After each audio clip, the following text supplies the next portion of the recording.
말씀은 이 앞번에 이어서 계시록 18장 20절에서 24절 말씀 본문 삼아서 성도들의 피해 신원과 바벨론 멸망이라는 주제를 가지고 같이 은혜 나누는 시간 갖도록 하겠습니다.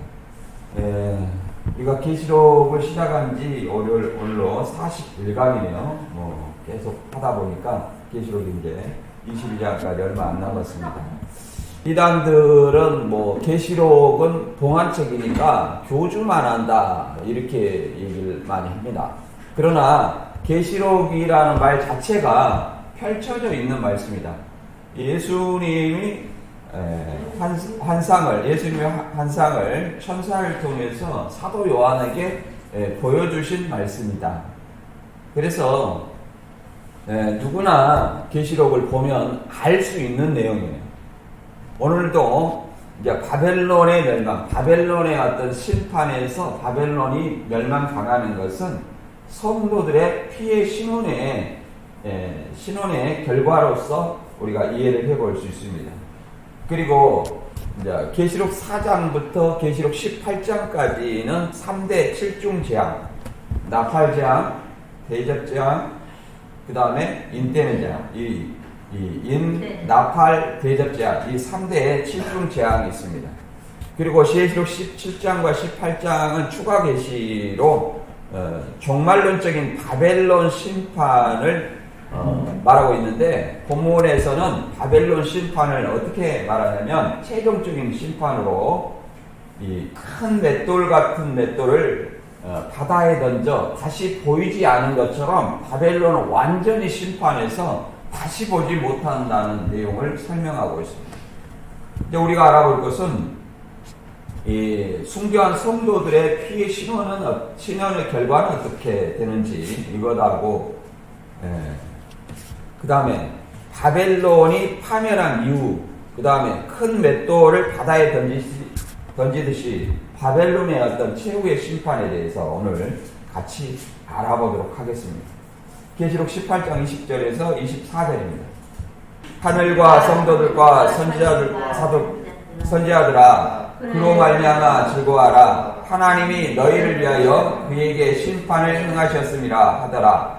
이에 한 힘 천사가 큰 맷돌 같은 돌을 들어 바다에 던져 이르되, 큰 성 바벨론이 이같이 비참하게 던져져 결코 다시 보이지 아니하리로다. 또 검은 고 타는 자와 풍류 타는 자와 퉁소 부는 자와 나팔 부는 자들의 소리가 결코 다시 내 안에 들리지 아니하고, 어떠한 세공업자든지 결코 다시 내 안에서 보이지 아니하고, 또 맷돌 소리가 결코 다시 내 안에서 들리지 아니하고, 등불빛이 결코 다시 내 안에 비치지 아니하고, 신랑과 신부의 음성이 결코 다시 내 안에 들리지 아니하리로다. 너의 상인들은 땅의 왕족들이라. 내 복술로 말미암아 만국이 미혹되었도다. 선지자들과 성도들과 및 땅 위에서 죽임을 당한 모든 자의 피가 그 성 중에서 발견되었느니라 하더라. 아멘. 선지자들과 성도들과 땅 위에서 죽인 모든 자의 피가 그 성에서 발견되었다. 결국은 하나님의 어떤 백성을 박해하고 죽인 그들의 피를 보호한 것이 바벨론 심판이라는 것입니다. 이 계시록 18장은 크게 우리가 이 앞번에 알아봤듯이 세 문단으로 나눌 수 있습니다. 1절에서 8절까지는 천사에 의한 바벨론의 멸망의 선언입니다. 그 다음에 9절에서부터 19절까지는 땅에 속한 자들의 애통입니다. 그 다음에 세 번째는 바벨론의 이제 최종적인 멸망을 20절부터 24절까지 설명하고 있습니다. 그리고 이제 계시록 18장은 우리가 계시록 크게 세 가지로 나눴었죠. 1장 19절에 보면 내 본 것과 이제 있는 일과 장차 될 일. 그래서 4장부터 22장 5절까지가 장차 될 일입니다. 장차 될 일. 그래서 장차 될 일인데 4장부터 18장까지 바벨론을 심판하는 이유는 성도들을 핍박하여 죽였기 때문에, 계시록 6장에서 이제 순교자들이 우리 피를 신음하여 주지 아니하시길 어느 때까지 하렵니까? 빨리 땅에 거하는 자들을 심판해서 우리 피를 신음해 달라고 기도를 하고 있었습니다. 그래서 그 기도의 어떤 응답으로서 마지막 종말론적인 심판을 이제 그들에게 하시는 사건이 바벨론 심판이고 음녀의 심판입니다. 음녀가 곧 바벨론으로 묘사됐죠. 그리고 이제 18장 9절에서 19절에 이어 이제 바벨론 멸망 최종적인 것을 얘기하는데, 20절은 바벨론 심판 자체가 성도들의 피해 원한을 풀어주기 위함이다. 원수를 갚아주기 위함이다. 21절부터 23절까지는 바벨론이 최종적인 심판을 받아 없어진 것을 맷돌을 들어 바다에 던져 다시 보이지 않는 것처럼 이렇게 비유하는 겁니다. 그래서 최종적인 바벨론 심판에서 다시 보이지 않아야 돼요. 그 다음에 24절까지는 바벨론 파멸의 원인을 세 가지로 설명하고 있습니다. 첫째는 상인들의 교만, 상고들의 어떤 교만이다 이 말이에요. 두 번째는 복술로 만국이 미혹됐다. 복술이라는 것은 파르마케이아입니다. 파르마케이아로 마술을 복술로 이제 번역을 했어요. 개혁한글에. 그 다음에 세 번째는 선지자와 성도의 순교한 피해 신원입니다. 피해 원한을 갚아주는 거죠. 이 세 가지 원인입니다. 그래서 이 18장을 통해서 선과 악은 반드시 그 행위도로 보응을 받는다는 사실을 우리는 알 수 있습니다. 그래서 계시록 18장 4절에 말하는 것처럼 반드시 보응이 있기 때문에 바벨론의 그 죄에 참여하지 말고 회개하여 하나님께 돌아오라고 선언하고 있습니다. 따라서 지금도 늦지 않다고 설명하고 있습니다. 바벨론에 대한 심판에 대한 말을 우리에게 미리 해주신 것은 하나님이 천년을 하루같이 기다리신다는 거예요. 회개하시기를 기다린다는 거예요. 그러나 세상은 점점 물질 만능주의 또 악을 행하는 것을 아무렇지도 않게 행하고 있습니다. 또 이단들은 거짓말을 밥 먹듯이 하면서 아무렇지도 않게 생각하고 있습니다. 교리 바꾸고 실상 바꾸고 교주의 말들을 수시에 바꾸면서 이것이 뭐가 중요하냐 이렇게 더 악을 행하고 있다는 것입니다. 결국은 그들의 심판은 주님의 어떤 재림하기 직전에 이렇게 바벨론 심판으로 이렇게 최종적으로 그 보응을 받는다고 설명하고 있습니다. 그러니까 본문을 통해서 한번 들어가기 전에 하나님이 우리에게 주신 어떤 말씀을 한번 알아보도록 하겠습니다. 우리가 신앙하는 이유가 뭐냐? 우리의 소망은 무엇인가? 이걸 생각을 해봐야 됩니다. 물론 선과 악은 그 반드시 마지막 날에 반드시 그 행위대로 보응을 받는다는 사실을 알았습니다. 그러나 그리스도를 믿는 이유에 대해서 그 소망에 관한 어떤 이유를 묻는 자에게 우리도 마땅히 대답할 것을 준비하라고 얘기를 하고 있습니다. 베드로전서 3장 15절에 보면 너희 마음에 그리스도를 주로 삼아 거룩하고 너희 속에 있는 소망에 관한 이유를 묻는 자에게는 대답할 것을 항상 준비하되 온유와 두려움으로 하라고 이렇게 설명하고 있습니다. 그래서 항상 소망에 관해 이유를 묻는 자에게 우리는 미리 대답할 것을 항상 준비하고 복음을 전하고 우리의 행실로 보여줘야 될 줄로 믿습니다. 그리고 오늘 바벨론의 어떤 상품을 세상의 재물을 하나님보다 더 의지한 그들에게 반드시 심판이 있을 것이라는 것을 설명했습니다. 그럼 우리는 물론 돈과 재물이 필요 없는 것은 아닙니다. 필요합니다. 그러나 우선순위가 있다는 거예요. 마태 6장 31절에서 33절 보면 뭐라고 말하고 있습니까? 무엇을 먹을까, 무엇을 마실까, 무엇을 입을까 염려하지 말라. 이는 다 이방인들이 구하는 것이라. 너희 하늘 아버지께서 이 모든 것이 너희에게 있어야 할 줄을 아신다는 거예요.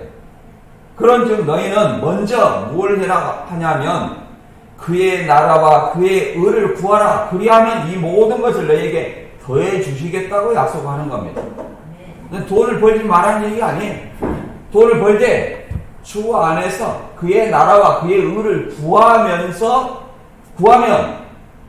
이 모든 것들을 더해 준다는 겁니다. 하나님의 것을 멀리하고 돈만 탐하면 결국은 바벨론 최후의 어떤 심판할 때 결국은 그 행위대로 보응을 받게 된다는 사실을 우리는 알아야 됩니다. 그러나 하나님께서는 로마서 13장 4절에 이렇게 말하고 있습니다. 그는 하나님의 사자가 되어 내게 선을 이루는 자니라. 그러나 내가 악을 행하거든 두려워하라. 그가 공연히 칼을 가지지 아니하였으니 곧 하나님의 사자가 되어 악을 행하는 자에게 진노하심을 위하여 보응하시리라.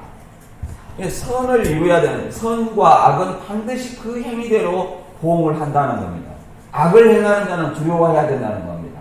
왜? 하나님이 반드시 칼을 가지고 그 악에 대한 그 행위로 반드시 보응한다고 설명하고 있습니다. 그리고 하나님의 백성들을 핍박하고 죽인 그들은 땅 위에 거하는 자들이라고 말하고 있습니다. 물론 사도 요한 당시에는 로마였지만 더 나아가서는 불신자들, 세상의 권력, 이들이 그리스도를 박해하는 것, 박해해서 죽이는 어떤 일에 참여했다면 반드시 그 보응을 한다고 성경은 설명하고 있습니다. 그래서 계시록 6장 9절에 순교자들이 누구 때문에 죽었는지를 정확하게 설명하고 있어요. 계시록 18장 20절부터 한번 읽어보도록 하겠습니다. 하늘과 성도들과 사도들과 선지자들아 그로 말미암아 즐거워하라. 하나님이 너희를 위하여 그에게 심판을 행하셨음이라 하더라. 하늘과 성도들과 사도들과 선지자들이 왜 즐거워해야 되냐? 이들이 하나님의 복음을 전하다가 다 순교의 역사를 걸어갔어요. 예수님의 11사도도 다 순교의 길을 걸어갔습니다. 사도 요한만 제외하고. 사도 요한도 황제 숭배를 거부해서 밤모섬에 유배되었죠. 더비태한 황제 시대에 황제 숭배를 거부해서 안디바가 순교했습니다. 그런데 이들이 왜 즐거워해야 되냐면 드디어 선지자들과 성도들의 피를 흘린 그 원수를 갚아준다는 거예요. 계시록 6장 9절에 이렇게 말합니다. 하나님의 말씀과 그들이 가진 증거로 말미암아 죽임을 당한 영혼들이 제단 아래에 있어 큰 소리로 불러 이르되 거룩하고 참되신 대주제여 땅에 거하는 자들을 심판하여 우리 피를 갚아주지 아니하시길 어느 때까지 하시렵니까? 언제 한다는 거예요? 주 재림 종말 직전에 이들을 심판하시고 예수님은 오십니다. 악이 더 성행할수록 주 재림이 가까웠다는 사실을 알아야 돼요. 남들도 다 악을 행하니까 나도 그래야 되겠다 하고 부안해동해서는 안 됩니다. 저런 악이 성행할수록 나라도 이 믿음을 지키고 주님의 재림이 가까웠다는 것을 알고 깨어 기도하는 저와 여러분이 되어야 합니다. 그래서 이 하늘과 성도들이 어떤 즐거워하는 것은 이 용이 쫓겨났을 때도 이러한 말을 합니다. 계시록 12장에 용이 쫓겨났을 때 그러므로 하늘과 그 가운데 거하는 자들아 즐거워하라. 그러나 땅과 바다는 하 있을진저 이는 마귀가 자기의 때가 얼마 남지 않을 줄을 알므로 크게 분내어 너희에게 내려갔습니다. 이 하늘에서 즐거워하는 어떤 이런 일들은 계시록 12장에 미가엘과 용과 그의 천사들이 싸워서 용과 그의 천사가 땅과 바다로 추방당했어요. 그래서 하늘에서는 이미 하나님의 나라가 이루었습니다. 더 이상 악이 하늘에서는 영향을 미치지 못해요. 그것은 예수 그리스도께서 십자가 부활을 통해서 이기시고 보좌에 앉으셨기 때문에 미가엘과 순교한 자들이 이겼습니다. 더 이상 이제 하늘에서는 용과 사단과 그의 천사들이 발붙일 곳이 없어요. 그래서 땅으로 쫓겨갔습니다. 뭐 이것이 재림때가 아니에요. 땅으로 쫓겨나서 땅과 바다는 그래서 화가 있다는 거예요. 왜? 땅과 바다의 이 지상에 사는 성도들에게 이제 용의 대언자, 바다짐승, 땅짐승이 핍박을 하기 때문에 그렇습니다. 그들의 미혹이 있기 때문에 그렇습니다. 우리는 하나님의 말씀으로 무장을 해야 됩니다. 그래서 이제 종말의 바벨론 심판을 계시록 19장 1, 2절에도 마찬가지로 합니다. 일 후에 내가 들으니 하늘에 하다한 큰 무리의 음성 같은 것이 있어 이르되 할렐루야 구원과 영광과 능력이 우리 하나님께 있도다. 그의 심판은 참되고 의로운지라. 음행으로 땅을 더럽게 한 큰 음녀들을 심판하사 종들의 피를 그 음녀의 손에 갚으셨도다. 이렇게 말합니다. 신천지에서는 91년부터 이 계시록 18장까지 완전히 바벨론을 심판했다. 그렇기 때문에 계시록 19장 1절 말씀처럼 예배를 끝나고 할렐루야 구원과 영광의 능력이 우리 하나님께 있도다. 이렇게 두 손 들어서 영광을 돌립니다. 그런데 과연 바벨론을 심판했습니까? 2019년에 신천지 코로나 사건을 통해서 이만희 씨가 감옥에 들어가니까 바벨론을 다시 이겨야 된다. 바벨론과 다시 싸워서 이겨야 된다. 그러면 바벨론을 심판한 거예요? 못한 거예요? 못했다. 거짓말 했잖아요. 그럼 거짓말하는 것은 마귀 자식 아닙니까? 왜 거짓말 하냐 이 말이죠. 마귀 자식이니까 거짓말 하는 거예요. 입만 열면 그냥 거짓말이에요. 그러나 하나님의 약속은 결코 더디지 아니하고 하나님 말씀대로 이루시는 겁니다. 바벨론, 이 예수님이 오시기 전에, 이것은 예언이기 때문에 오시기 전에 종말론적인 바벨론 심판을, 최종적인 심판을 할 줄로 믿습니다. 그래서 종들의 피를 그의 손에, 순교의 어떤 성도들이 기도한 것처럼 그의 손에 반드시 갚은다는 거예요. 그래서 그렇게 히브리서 10장 30절에도 동일하게 말합니다. 원수 갚는 것이 내게 있으니 내가 갚으리라 하시고 또 주께서 그의 백성을 심판하시리라 말씀하신 것을 우리가 아노니 살아계신 하나님의 손에 빠져 들어가는 것이 무서울진저 이렇게 말하고 있습니다. 원수도 하나님이 갚으시지만 하나님의 백성도 심판한다는 거예요. 왜 심판하냐? 하나님의 이 교회 안에 뭐가 있어요? 교회 안에 가라지가 있어요. 교회 안에 불법자가 있어요. 교회 안에 넘어지게 하는 자가 있기 때문에 그들을 심판하신다는 말을 하고 있습니다. 그 다음에 이 심판을, 바벨론 심판을 뭐라고 말하냐면 맷돌을 들어서 바다에 던지어서 다시 보이지 못하게 한다는 것으로 비유하고 있습니다. 이것은 연자 맷돌을 얘기합니다. 우리가 쓰는, 가정에서 쓰는 이 맷돌을 얘기하는 것이 아닙니다. 나귀가 곡식을 갈 때 나귀가 돌리는 그 연자 맷돌을 얘기합니다. 이것은 사람이 감히 혼자 들 수도 없는 그런 엄청난 무게예요. 이 그림을 보시면. 그런데 이런 돌을 바닥에 던지면 다시 보여야 안 보여요? 안 보이죠. 바벨론 심판이 이 연자 맷돌을 들어서 바다에 던지는 것처럼 표현하고 있습니다. 계시록 18장 21절 이하 읽어보겠습니다. 이에 한 힘센 천사가 큰 맷돌 같은 돌을 들어 바다에 던져 이르되 큰 성 바벨론이여 이같이 비참하게 던져져 결코 다시 보이지 아니하리로다.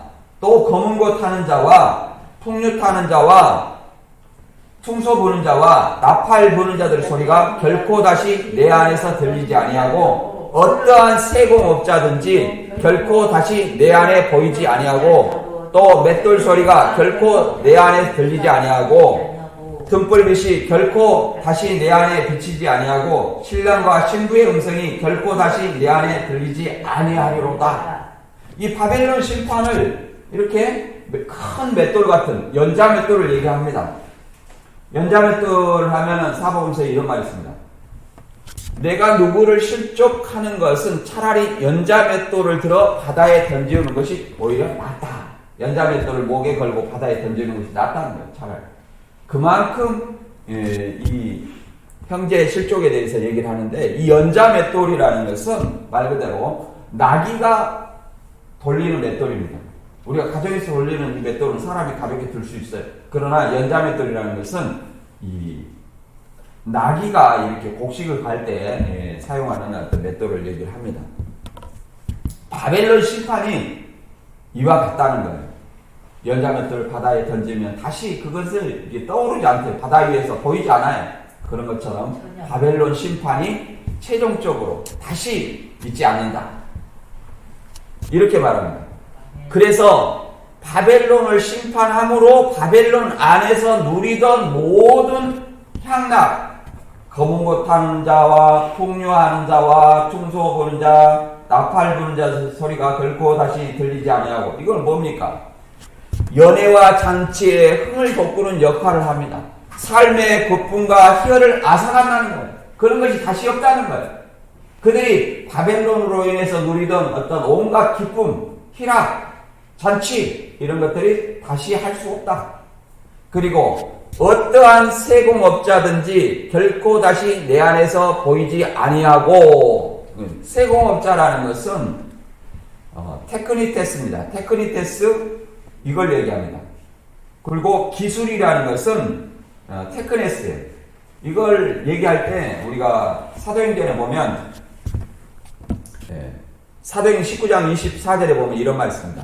데메드리오라 하는 어떤 은쟁색이 은으로 아데미 신상 모형을 만들어 직공들에게 적지 않은 벌이를 하게 하더니 그랬습니다. 데메드리오라는 은장색이 할 때 은세공업자를 얘기합니다. 여기서 은장색이라고 했는데 은세공업자예요. 세공업자가 뭐냐면 말 그대로 테크니테스예요. 그래서 이 우상 만드는 어떤 이런 사람들이 다시 있다는 거예요, 없다는 거예요. 바벨론 우상을 세우는 그 사람들이 이제 더 이상 먹고 살 길이 없고 다시 없다는 거예요. 우상을 심판하기 때문에. 또 맷돌 소리가 다시 내 안에 들리지 아니하고. 맷돌 소리는 뭡니까? 맷돌 소리는 곡식을 가는 거예요. 곡식을 왜 갑니까? 뭘 해먹기 위해서? 밥 해먹기 위해서 먼저 맷돌로 곡식을 가는 겁니다. 다시 그들이 삶 속에서 음식 먹을 일이 없다는 거예요. 완전히 심판하기 때문에. 그 다음에 등불빛이 다시 내 안에 비치지 아니하고 신랑과 신부의 음성이 결코 다시 내 안에 들리지 아니하리로다. 등불빛이 비치지 않는다는 것은 흑암하다는 거죠. 등불을 비치지 아니하고 신랑과 신부의 음성이라는 것은 신랑과 신부의 음성, 즐거움, 그 다음에 어떤 자녀를 낳는 이런 것들이 있어요, 없어요? 더 이상 없다는 거예요. 그들의 어떤 모든 것을 삶의 기쁨, 희열 모든 것을 앗아가는 어떤 심판을 누구에게? 바벨론에게 한다는 사실입니다. 이런 것은 에스겔서를 배경으로 설명하고 있습니다. 에스겔 26장 12절에 보면 내 재물을 빼앗을 것이며 내가 무역한 것을 노략할 것이며 내 성을 할 것이며 내가 기뻐하는 집을 무너뜨릴 것이며 또 내 돌들과 내 제목과 내 흙을 다 불 가운데 던질 것이라. 내가 내 노래 소리를 그치게 하며 내 수금 소리를 다시 들리지 않게 하고. 이게 바벨론 성을 심판하고 그들이 누리던 모든 것들, 재물, 그들의 풍요, 그 다음에 삶, 기쁨 이런 것들을 완전히 빼앗아 버린다는 겁니다. 그리고 그 안에서 음행하는 자들, 우상 숭배자들 완전히 심판하시겠다고 설명합니다. 그리고 여기서는 등불빛이 다시 내 안에 비치지 않는다는 흑암하다는 거예요. 바벨론 심판을 흑암으로 표현하고 있습니다.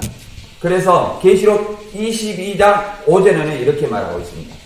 다시 밤이 오겠고 등불과 햇빛이 쓸데없으니 이는 주 하나님이 그들에게 빛이심이라. 그들이 세세토록 왕노로 하리로다.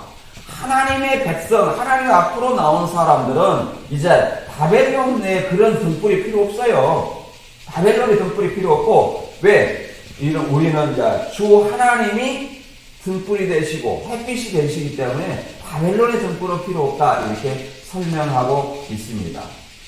이 바벨론의 어떤 멸망의 어떤 사진을 보면 굉장히 불타는 모습이 나와 있죠.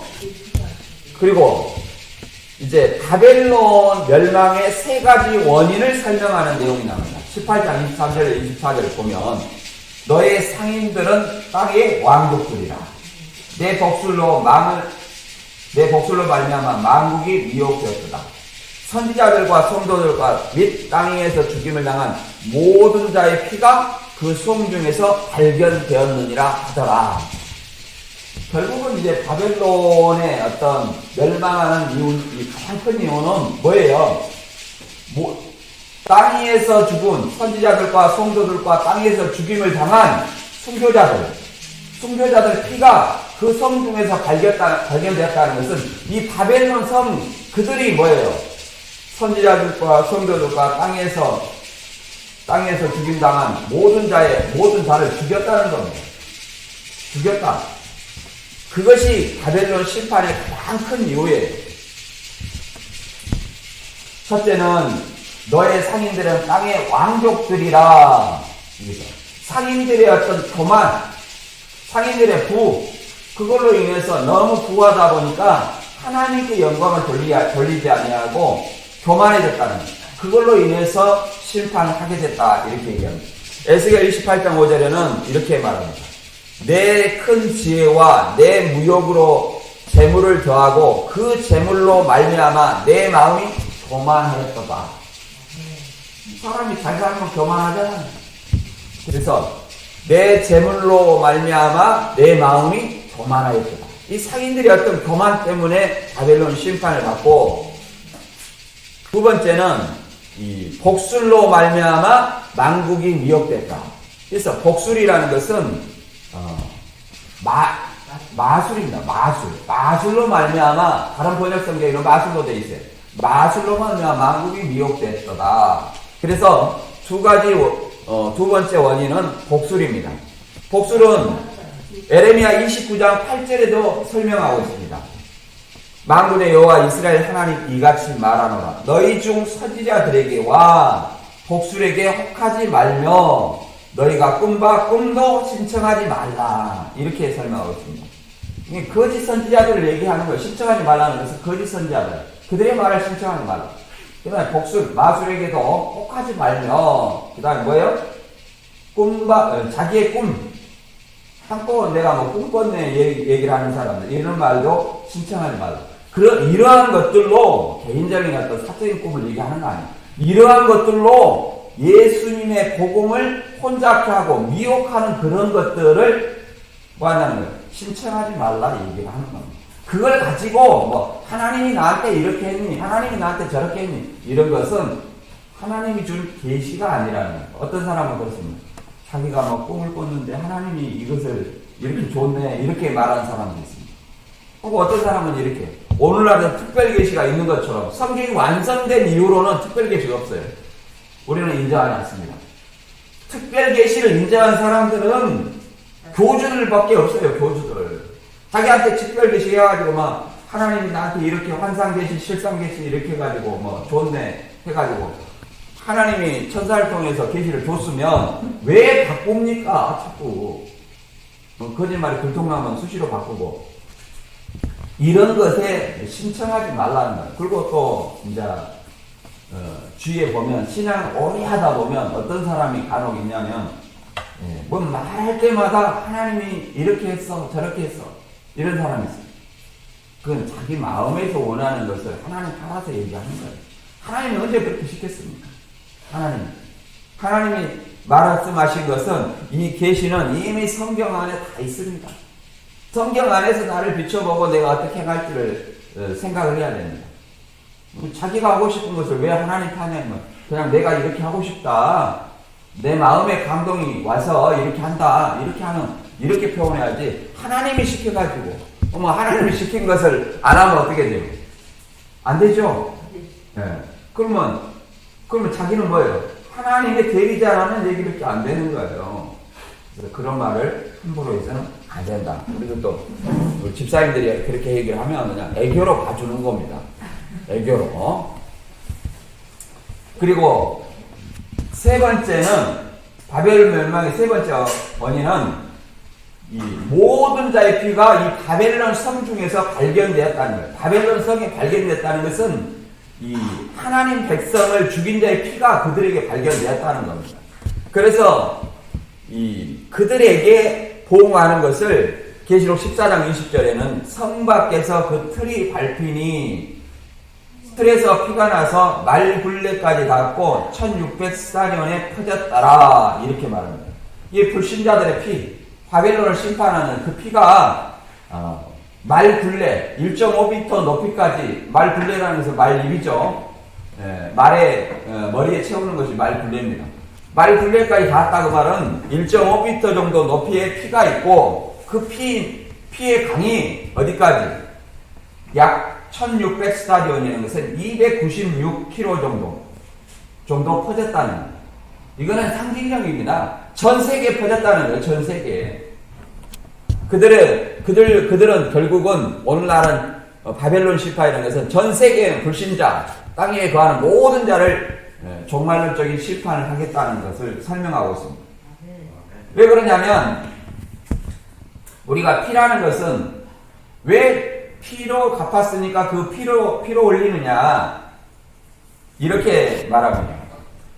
레위기 17장 11절에 보면 육체의 생명은 피에 있습니다. 내가 이 피를 너희에게 주어 제단에 뿌려 너희 생명을 위하여 속하게 하였나니 생명이 피에 있으므로 피가 죄를 속하느니라 이렇게 말하고 있습니다.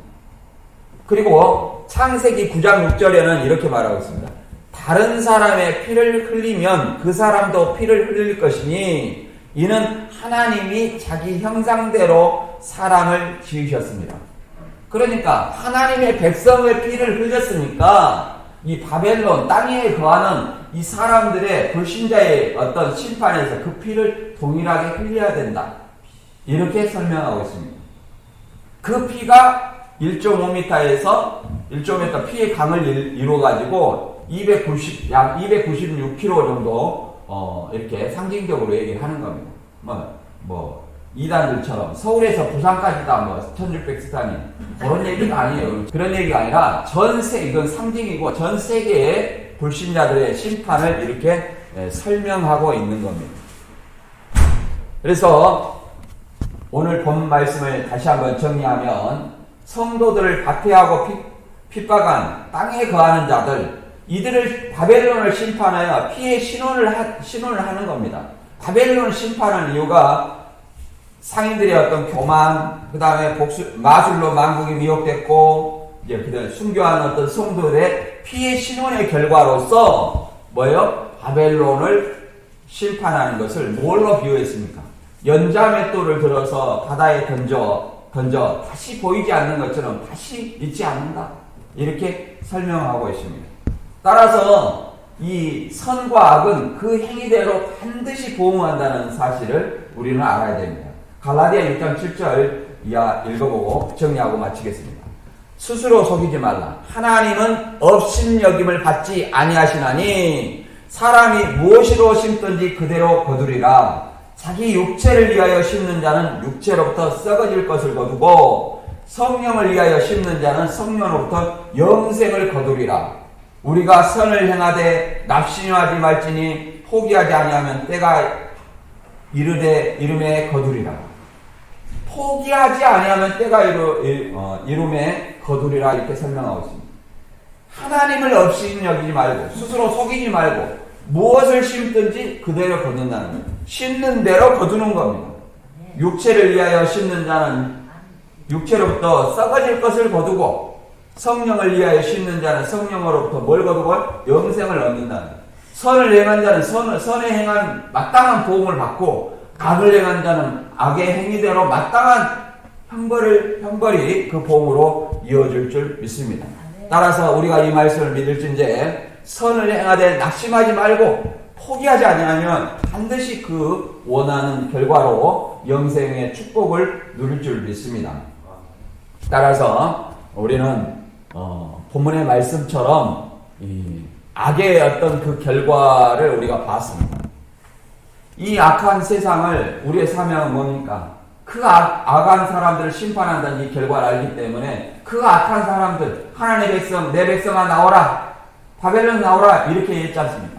우리는 바벨론에 빠져있는, 이단에 미혹되어 있는 그들을 진리의 말씀으로 꺼내기 위해 저와 여러분이 함께 전신갑주하여서 주님의 복음을 선포하는 여러분이 되시기를 주님의 이름으로 축원합니다.